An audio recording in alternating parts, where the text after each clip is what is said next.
Hello my dear students. तो मैं हूं आपकी मैडम सर और आज हम लोग पढ़ने वाले हैं क्लास 10th के इंग्लिश का chapter a letter to God. A letter to God एक स्टोरी है एक फार्मर के बारे में जिसका नाम था लेंचो। लेंचो पहाड़ों के ऊपर अकेला रहता था अपने परिवार के साथ। लेंचो अपने परिवार के गुजारे के लिए फार्मिंग किया करता था। तो चलिए ये पूरे चैप्टर को एकदम डिटेल में समझते हैं एनसीईआरटी बुक के हेल्प से। तो हमारा जो स्टोरी है अ लेटर टू गॉड वो शुरू होता है यहाँ से। हाँ, तो जैसे जैसे मैं पढ़ाते जाऊँगी वैसे वैसे मैं सारे टफ़ वर्ड्स की मीनिंग बताते जाऊँगी।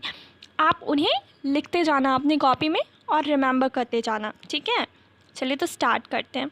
The house the only one in the entire valley. एक घर जो पूरे वैली में, पूरे गांव में क्या था, एक अकेला घर था और उनके आसपास कोई घर नहीं था।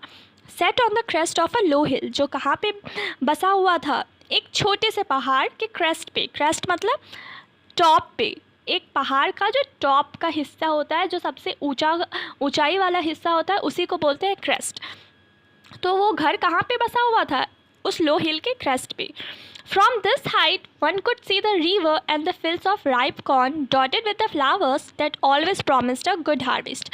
उतनी ऊंचाई से एक इंसान यही देख सकता था कि एक रिवर है और फील्ड है जिसमें कि पके हुए कॉर्न हैं, जिनमें छोटे छोटे फ्लावर्स भी उगे हुए हैं, जो क्या वादा कर रहे हैं, जो वादा कर रहे हैं कि अब जो हमारा हार्वेस्ट हो रहा है, होने वाला है, वह अब अच्छा होगा। The only thing the earth needed was a downpour or at least a shower. अब बस हमारे धरती को बस अच्छी बारिश की ज़रूरत थी। Through out the morning Lencho. Lencho कौन है? लेंचो हमारे इस पूरे स्टोरी का हीरो है, मतलब कि प्रोटैगनिस्ट, ठीक है। पूरे सुबह मतलब थ्रू आउट द मॉर्निंग, सुबह से लेकर शाम तक लेंचो क्या कर रहा था? Who knew his fields intimately, जो अपने फील्ड्स को, अपने मतलब जो अपना खेत था उसे बहुत अच्छे से जानता था। हैड डन नथिंग एल्स, उसने कुछ भी नहीं किया, but see the sky towards the north east, बस वो नॉर्थ ईस्ट डायरेक्शन में आसमान को देखता रहा। Now we are really going to get some water. Women, women यहाँ वुमेन वो अपनी पत्नी को इंडिकेट कर रहा है। लेंचोज वाइफ बोलता है now we are really going to get some water. हाँ, अब लग रहा है कि हमें सही में बारिश मिलने वाली है। The women who was preparing supper, supper मतलब रात का खाना। जो वुमेन रात का खाना बना रही थी, उसकी पत्नी, लेंचो की पत्नी जो रात का खाना बना रही थी, वो बोलती है यस गॉड विलिंग, हाँ भगवान जैसा चाहेंगे वैसा ही होगा। The older boys were working in the field. जो बड़े लड़के थे, मतलब लेंचो के जो बड़े बच्चे थे, वह क्या कर रहे थे? फील्ड में काम कर रहे थे। While the smaller ones were playing near the house. और जो छोटे बच्चे थे, मतलब जो अभी छोटे बेटे थे उनके, वो क्या कर रहे थे? वो घर के आसपास ही खेल रहे थे। Until the women call to them all come for dinner. और फिर क्या करती है वुमेन, उसकी जो पत्नी है, वो सबको बुलाती है कि आओ खाने पर, आओ रात का खाना खाते। It was during the meal that just as Lancho had predicted, big drops of rain began to fall. और जैसे ही वो खाना खाने बैठे उसी दौरान क्या हुआ, बहुत लेंचो ने जैसा प्रिडिक्ट किया था वैसा ही बड़े बड़े बारिश के बूंद बरसने लगे। In the north east direction, मतलब north east huge mountains of clouds could be seen approaching. North east direction से देखा जा सकता था कि बहुत बहुत बड़े बड़े बादल जो हैं वह हम लेंचो के साइड आ रहे, लेंचो के घर के साइड आ रहे। द एयर वॉज फ्रेश, हवा कैसी थी? बहुत ही फ्रेश थी, बहुत प्योर थी, एंड स्वीट, बहुत ही स्वीट थी।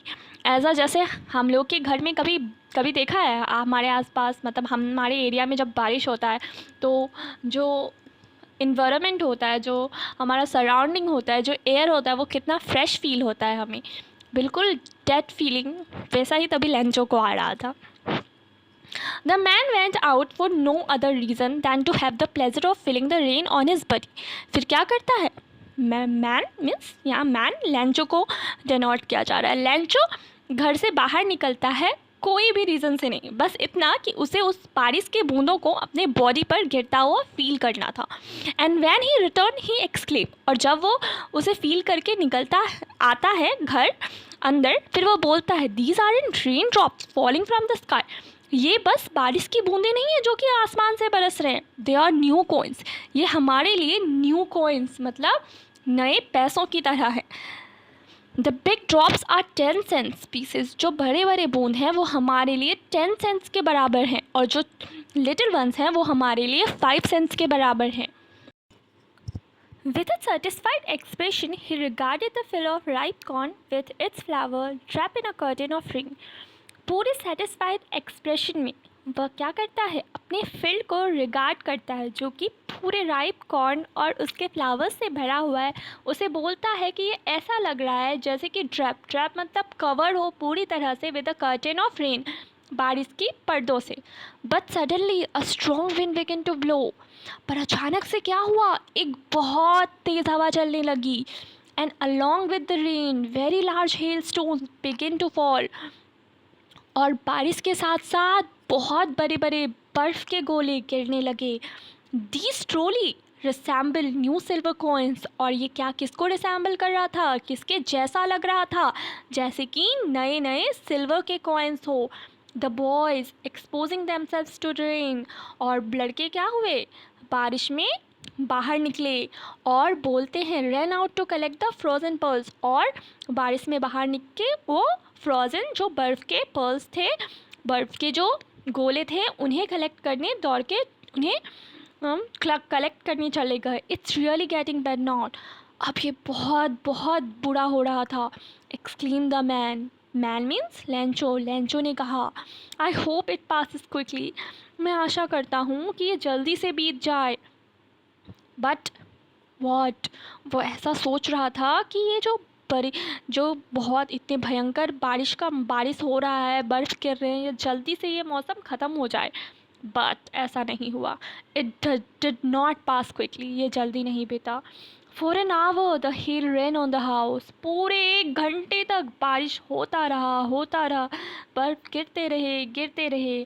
The garden, the hillside, the cornfield, on the whole valley. हर जगह गार्डन में, हिल साइड में, कॉर्नफील्ड पे, पूरे वैली पे बर्फबारी होती रही। The field was white. अब क्या हो गया, पूरा फील्ड वाइट हो गया, बर्फ से भर गया और उजला हो गया। As if covered with salt. ऐसा लग रहा था जैसे नमक से ढका हुआ हो। Not a leaf remain on the trees. एक भी पत्ता पेड़ पर नहीं बचा था। The corn was totally destroyed. पूरा कॉर्न डिस्ट्रॉय हो चुका था, बर्बाद हो चुका था, नष्ट हो चुका था। The flowers were gone from the plants. Flowers पूरे पेड़ पौधों से उड़ गए थे, सब नष्ट हो गया था। Lencho soul was filled with sadness. अब लेंचो की आत्मा पूरी दुख से भर गई। When the storm had passed. और जब पूरी तरह से ये स्टॉर्म बीत गया, चले गया, he stood in the middle of the field. वह अपने फील्ड के मिडल में जाकर खड़ा होता है। And said to his sons. और अपने बच्चों को बोलता है a plague of locusts would. मतलब लोकट्स मतलब वैसे इंसेक्ट्स का ग्रुप होता है जो कि हमारे खेत में अगर आ जाते हैं तो हमारे पूरे फसल को बर्बाद कर देते हैं। तो वह बोलता है a plague of locusts would have left more than this. वो भी क्या करते, अगर वो भी आते तो हमारे लिए इससे ज़्यादा छोड़ते। ये देखिए, ये लेंचो है ना, अपने फील्ड के बीच में खड़ा है और कितना सैड दिख रहा है ना। तो वही वहाँ बोलता है ये सारी बातें। The hell has left nothing. पर इस हेल ने, इस बर्फबारी ने हमारे लिए कुछ भी नहीं छोड़ा। This year we will have no corn. और इस साल हमारे पास कोई भी कॉर्न नहीं होगा। बहुत दुखी था वो बेचारा सही में। अब किसी भी किसान की खेती आप देखिए, अचानक से सब कुछ उसने पूरी मेहनत की पूरे साल, और अचानक से कोई कुछ ऐसा हो जाए, उसकी पूरी खेती बर्बाद हो जाए, तो उस पर क्या बीतेगा। कुछ ऐसा ही उसका सिचुएशन था, लेंचो का सिचुएशन था उस time. That night was a sorrowful one. वह नाइट उसके लिए बहुत ही दुखदायक थी। All our work for nothing. इतने जो हमने मेहनत की है पूरे साल, वह किसके लिए किए, किसी के लिए भी नहीं, कुछ भी नहीं मिला हमें।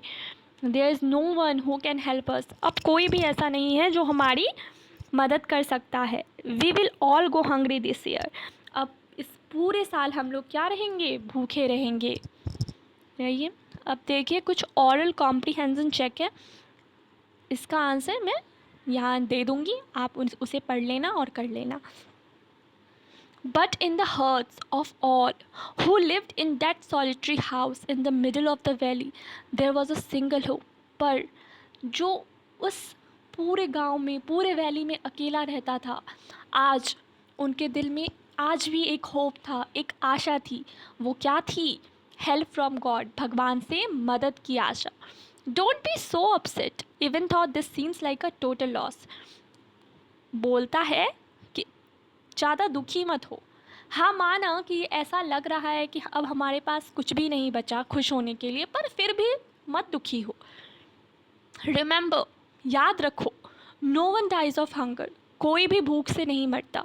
That's what they say, no one dies of hunger. यही लोग कहते हैं कि no one dies of hunger, कोई भी भूख से नहीं मरता.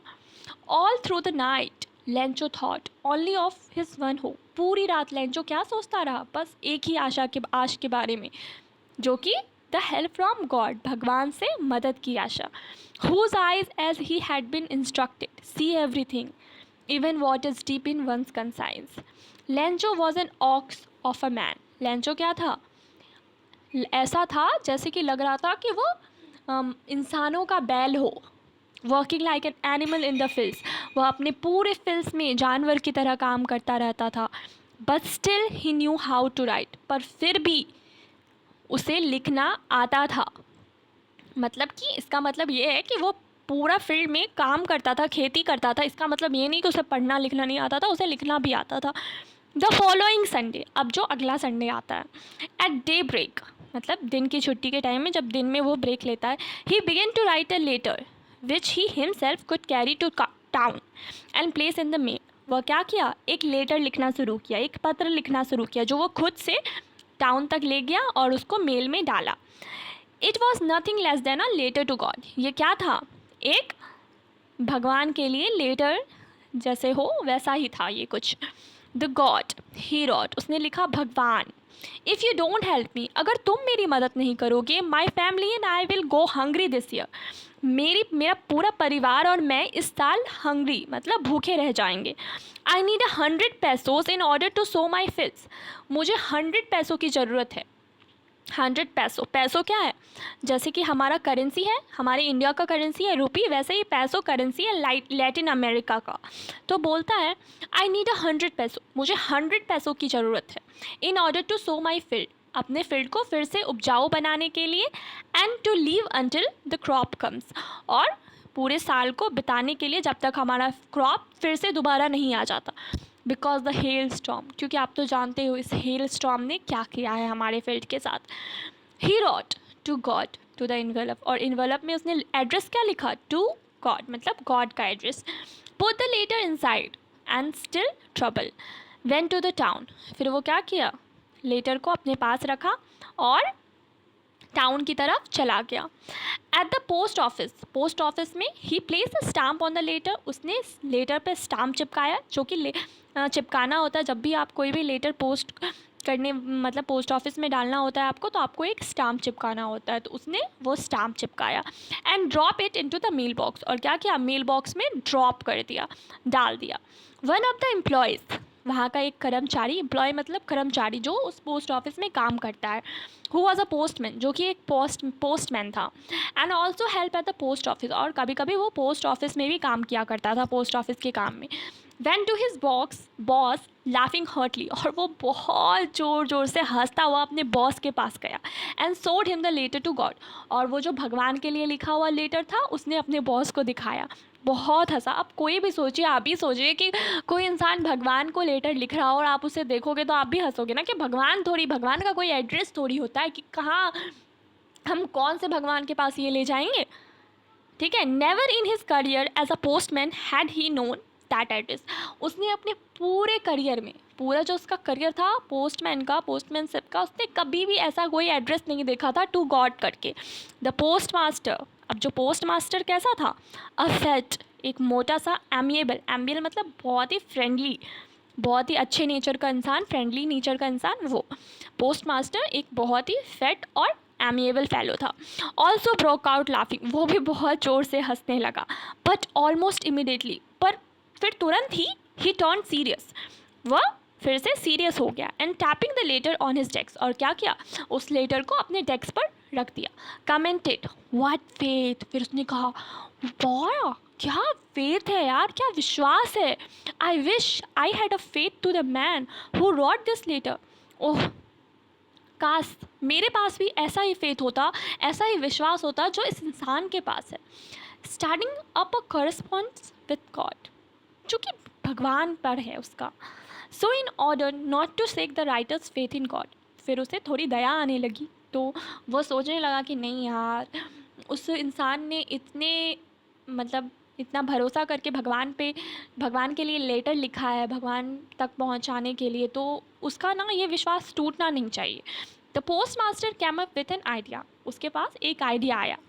टू आंसर द लेटर, उसने सोचा क्यों ना भगवान के बदले मैं ही इस लेटर को आंसर कर दूँ, ताकि उस इंसान को दुख भी ना हो और उस इंसान का विश्वास भी ना टूटे. But when he opened it, it was evident that to answer it he needed something more than goodwill, ink and paper. पर जैसे ही उसने उस लेटर को खोला, उसे तभी पता चल गया कि नहीं भाई, इस लेटर को आंसर करने के लिए उसे अच्छाई से ज़्यादा कुछ और चीज़ों की भी ज़रूरत पड़ेगी. जो लेटर एक होता है ना जिसमें हम किसी चीज़ की मांग करते हैं, तो उसे मनी बिल टाइप का कहा जाता है. तो उसमें पहले से पता चल जाता है कि ये मनी बिल है, मतलब यहाँ पैसों की मांग हुई जा रही है.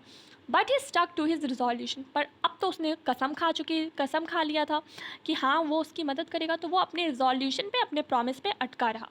ही asks for money from his employees, वह अपने एम्प्लॉयज़ से थोड़े थोड़े पैसे इकट्ठे करने लगा. He himself gave part of his salary, उसने खुद के भी सैलरी का कुछ पार्ट दिया. And several friends of his were obliged to give something, और अपने कुछ दोस्तों से भी मांगा पैसा for an act of charity, दान के रूप में.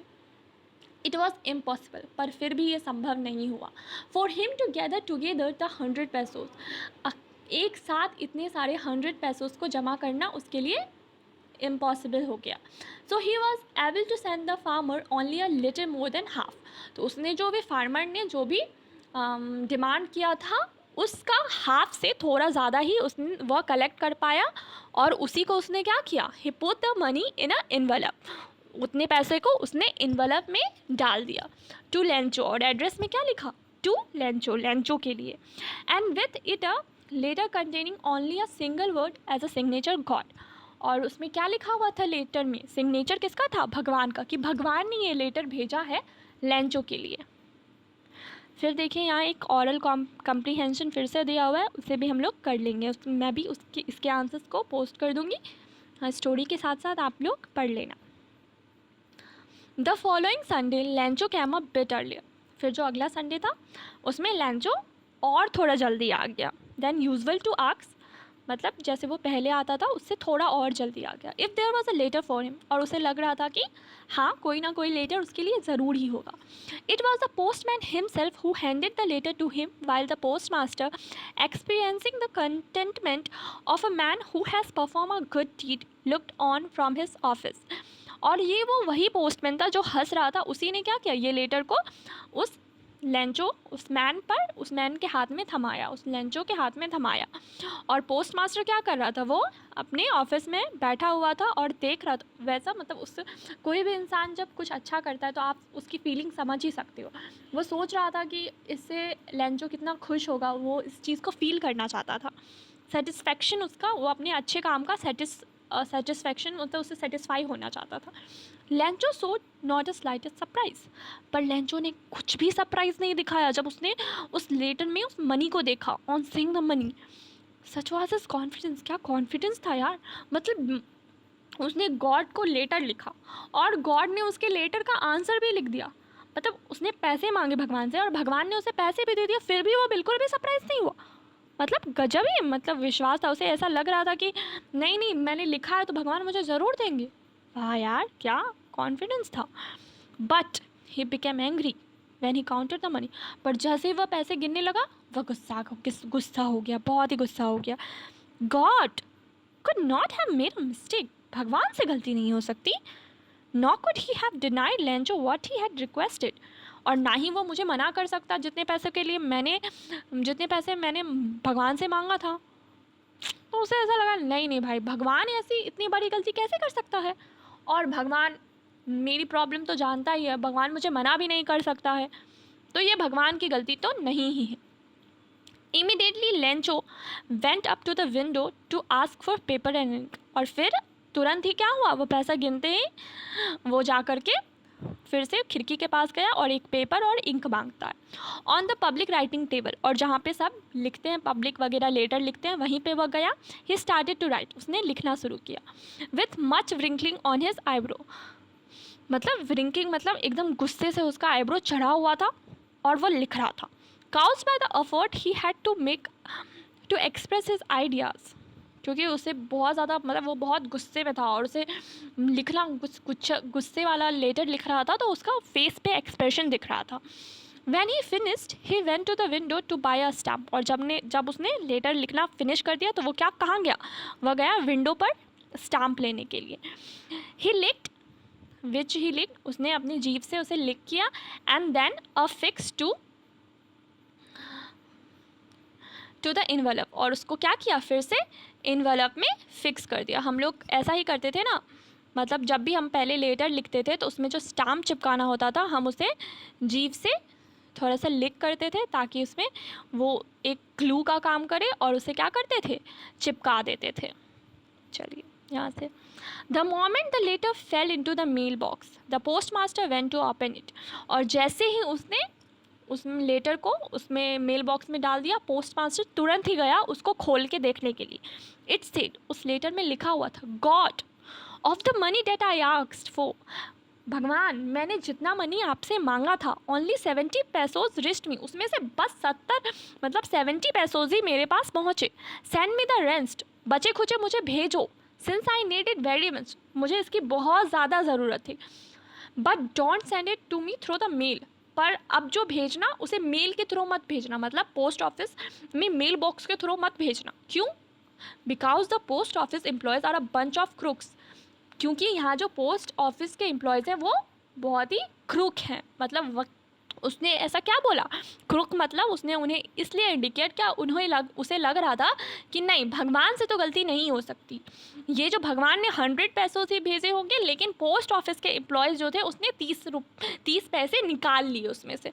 तो मतलब कि यहाँ आयरनी देखो आप, कि जिसने उसकी मदद की वह उसे ही गलत समझकर चला गया। मतलब भलाई का सच में कोई ज़माना नहीं रहा। This is the irony of the story, और यही पूरी हमारी स्टोरी थी और यहीं ख़त्म होती है। चलिए कुछ और ऑरल कम्प्रीहेंशंस दिए हुए हैं उसे भी हम करेंगे, और यहाँ हमारा क्वेश्चन आंसर है, मैं उसका भी आपको पोस्ट कर दूँगी और PDF भी डाल दूँगी, आप अच्छे से पढ़ लेना, ठीक है। Thank you, best of luck.